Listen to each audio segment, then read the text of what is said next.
vous a donné l'autorisation de descendre sur place. Vous revenez fraîchement de Goma. Est-ce que nous pouvons savoir d'entrée de jeu à quand est-ce que vous allez lancer ces travaux? Parce que vous avez déjà mené les études, vous étiez sur place. Tout à fait, les études avaient commencé bien avant. Oui. Ça date de plus d'une année.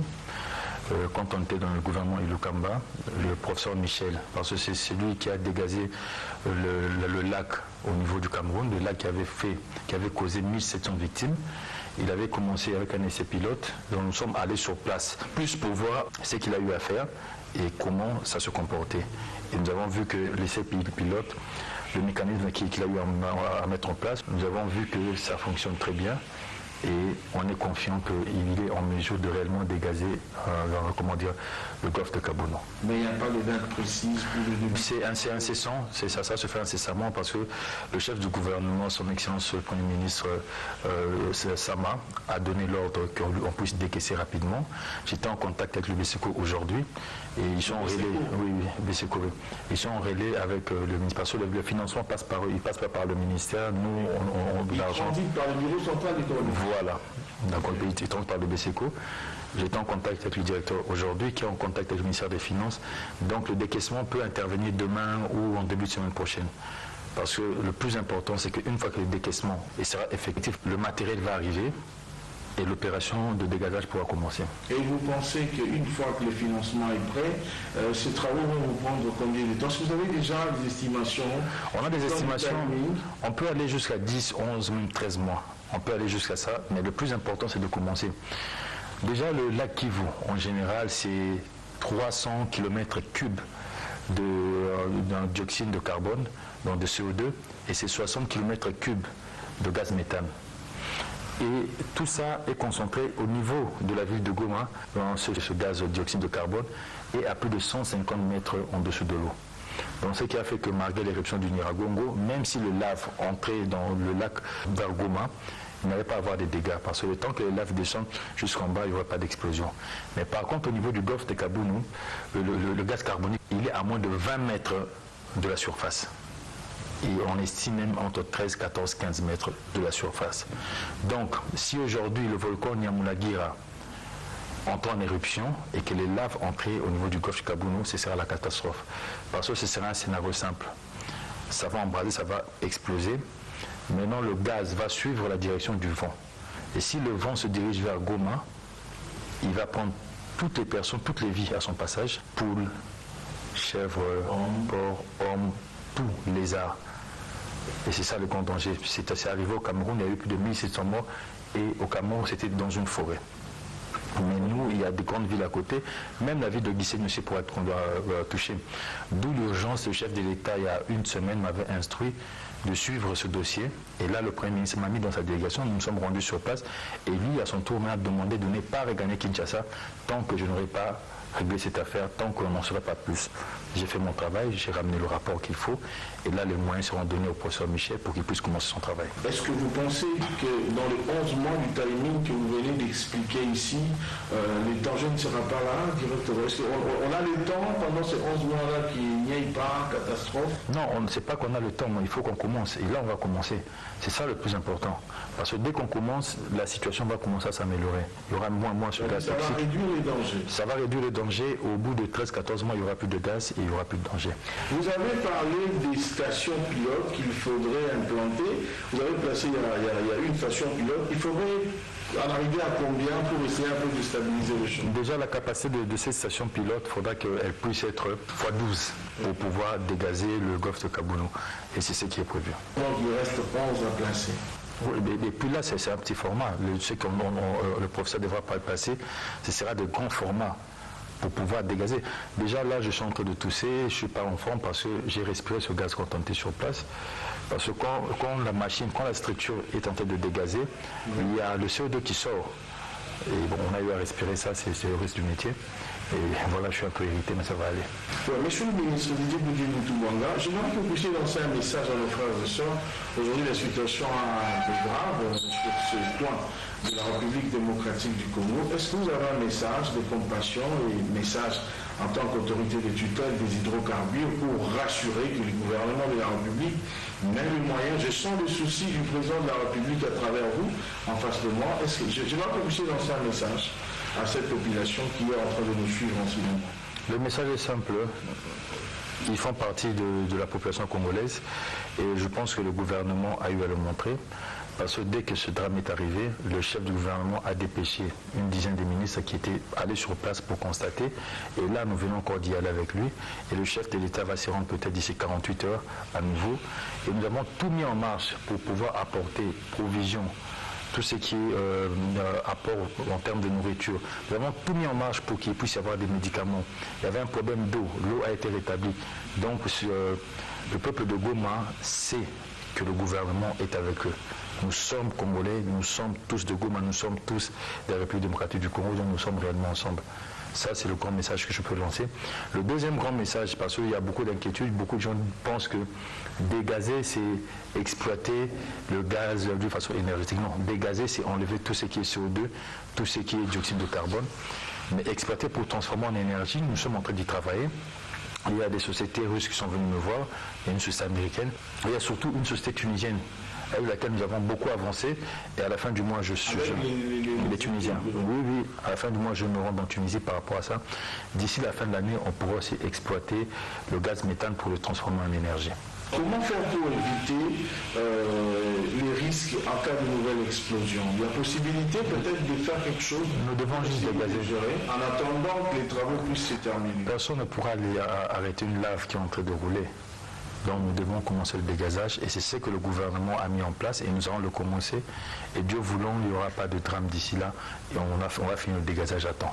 Qu'est-ce que vous pouvez répondre, monsieur le ministre, à ceux qui disent que c'était une visite de santé parce que le gouvernement est parti et le gouvernement n'a rien apporté? Il y a des gens qui critiquent aujourd'hui. Vous êtes sur les réseaux sociaux, vous lisez aussi ce qui s'écrit, il y a d'autres vérités, mais d'autres, il y a des rumeurs. Quelle est l'aide que le gouvernement a menée? Pourquoi amener 11 ministres et le Premier ministre? Le Premier ministre a emmené 11 ministres par secteur. Oui.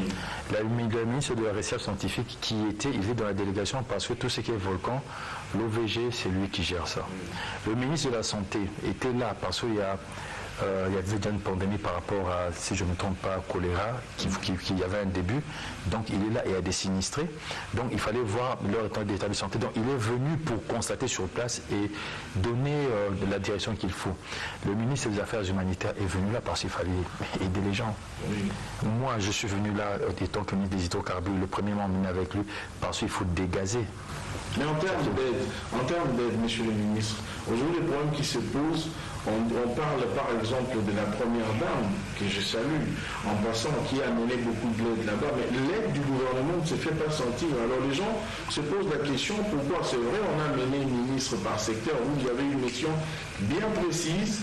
Quelle est l'aide aujourd'hui du gouvernement? On voit plus de particuliers. Non, il ne faut pas dire ça, le gouvernement a beaucoup fait. En arrivant, le gouvernement a apporté énormément et même jusqu'à ce jour, le gouvernement continue à apporter. L'aide de la première dame nous est très vitale et ça nous a beaucoup soutenu. Et à part, je pense qu'il y a aussi un président africain qui nous a quand même aidé. Mais le chef de l'État lui-même au niveau de la présidence, il a envoyé 4 avions cargo avec des vivres et des médicaments. Et le gouvernement a fait la même chose. Donc je pense que quand il y a un drame et qu'on est en train de trouver des solutions, pourquoi chercher à essayer de rendre petit l'action du gouvernement? C'est quoi l'intérêt? Nous sommes Congolais, nous voulons avancer, nous voulons que les choses aillent de l'avant. Aujourd'hui, nous avons un gouvernement qui est déterminé à faire marcher les choses. Pourquoi lui chercher toujours des poux, chercher la petite bête? Non, ils n'ont pas bien fait ça. Pourquoi autant de ministres? Mais je peux vous dire le rôle de chaque ministre quand on est parti. Mais chaque ministre avait un rôle bien précis. Il y a la contradiction. Cela vous permet aussi de faire mieux. Oui, mais quand il y a drame, quand il y a des gens qui sont traumatisés, comme ceux qui ont vécu le volcan, quand il y a des ministres, même par exemple le ministre de la Santé, il était là quand ça tremblait, quand les bâtiments bougeaient. Quand ce sont des gens, nous sommes partis, moi j'ai respiré ce gaz au niveau du gorge. Oui, donc quand les gens se donnent pour apporter des solutions, il faut les soutenir, il ne faut pas toujours chercher la petite bête. Sinon on ne va pas avancer. Mais je pense que le gouvernement, avec son chef du gouvernement, avec le Premier ministre, nous sommes déterminés à changer la condition de vie du peuple congolais. C'est vrai que ce n'est pas facile. À peine un mois que nous venons de commencer, tout ce qui est en train de nous arriver, à peine un mois. Déjà, le Premier ministre qu'on a été nommé, nous avons eu la mort de l'ambassadeur italien, le temps que le gouvernement sorte. Là, il y a Goma. Entre-temps, nous avons perdu un être très cher, le Patrice Kitenge. Donc tout ça, en fait, nous avons commencé avec des combats tout autour de nous. Mais nous sommes déterminés. On nous appelle les Warriors, c'est pas par hasard. Et je pense qu'on va gagner. Merci beaucoup. Vous avez bien suivi le ministre des Hydrocarbures, comment est-ce qu'il est en train de rassurer la volonté du gouvernement de la République. Monsieur le ministre, avant d'aller à Goma, vous avez effectué une tournée d'itinérance dans le Congo profond. Vous étiez dans l'espace Grand Katanga et même dans l'espace Grand Kassai. On voulait avoir vraiment les objectifs qu'ils ont menés à parcourir ces deux parties de la République démocratique du Congo. L'idée était d'abord de faire un état des lieux, oui, que malheureusement avec la situation de Goma on a dû ralentir un peu, mais faire l'état des lieux et de voir qu'est-ce qui ne va pas réellement. Je suis allé au niveau du Katanga et nous avons compris, il y a des stations qui naissent comme des champignons, oui, et qui n'ont pas d'agrément, qui n'ont pas d'autorisation officielle. J'étais même avec le gouverneur, je lui ai posé la question, il me dira que non, Excellence, même moi je suis surpris, étant gouverneur je suis surpris, parce qu'apparemment c'est le maire qui donne des autorisations. On a demandé à la direction provinciale des hydrocarbures, eux ils n'ont pas délivré des autorisations, mais on voit des stations qui naissent partout, qui apparaissent partout comme des petits champignons. C'est un grand danger pour la population. Tout à fait. On s'est rendu à Kananga et à Mbujimaï et nous avons vu comment certains opérateurs économiques, pour leur intérêt égoïste, ils prennent le produit l'équivalent de 2000 francs, donc de 1 dollar, pour aller le vendre à 4 000 à 5 000 francs. Donc nous avons vu, si c'est vraiment quoi le problème. Le problème, c'était l'acheminement. On a discuté avec le DG de la SNCC et nous sommes maintenant en train de travailler avec lui et bientôt on va approvisionner le Grand Kassai pour qu'il n'y ait plus ces histoires où le carburant peut coûter 5 000 6 000 francs. Nous sommes en train de travailler sur ça. Au niveau du Haut-Katanga, nous avons vu au niveau de Kasumbalesa le travail que l'OCC est censé faire. Et HWG, le travail n'est pas fait comme les normes le demandent parce que le travail est fait en aval, alors que les normes demandent que le travail puisse être fait en amont, qu'on contrôle l'entrée des produits au niveau de la frontière, qu'on puisse voir la qualité et qu'on puisse voir aussi la quantité, donc le volume. Mais ce n'est pas ce qui est fait. Les camions citernes entrent sans qu'on le vérifie. Et il y a même des pétroliers qui ont des laboratoires privés. Et des fois, quand les contrôles... Oui, quand il faut vérifier la qualité du produit, ça peut prendre 30, 40 jours, ça peut prendre 2, 3 semaines. Donc, chose qui n'est juste pas normale. Et nous sommes rentrés à Kinshasa. J'ai parlé avec mon collègue de l'économie. Je prépare aussi une note que je vais envoyer à mon collègue du commerce extérieur pour pouvoir régler cette histoire. Parce que quand l'OCC perçoit 11 $ par mètre cube et qu'il ne fait pas le travail par rapport à ça, ça pose problème. Donc on va leur demander, que ce soit à l'OCC ou à HWG, de pouvoir mettre les choses en ordre. On va donner un délai et on va encore y aller. Et si on voit qu'il n'y a toujours pas ça, on prendra les mesures qu'il faut. Entre-temps, pour toutes ces stations qui sont en train de mettre au niveau du Haut-Katanga, et même qu'on a remarqué, parce qu'aujourd'hui j'ai reçu l'honorable Peter Kazadi, oui, qui est venu se plaindre dans le même sens que même à Kinshasa, il y a des stations qui sont pour mettre partout. Oui. Mais je dis aux propriétaires de ces stations-là que les choses vont bientôt changer. On est en train de mettre une commission sur pied. On va lancer des contrôles avec une rigueur, parce qu'on ne peut pas mettre la vie des Congolais en danger. On va vérifier tout ce qu'ils ont comme documents, tout ce qu'ils ont comme permis pour qu'il y ait ces stations à tous les 100 mètres ou 50 mètres. Et les stations qui ne seront pas viables, je pense qu'on va les fermer. Excellence, j'ai dit que même s'il y a des stations qui ont des autorisations, qui ont des documents complets, il y a des stations qu'il faut peut-être supprimer. Je donne l'exemple, ça coïncide parce que je suis en face de vous, autorité de tutelle de ces secteurs. Vous voyez à la station presque à Tipka, Ndolo, au coin là, c'est vers Funala, il y a une station, juste à 2 mètres de la piste de Ndolo. Imaginez-vous un peu les dégâts que cela peut causer.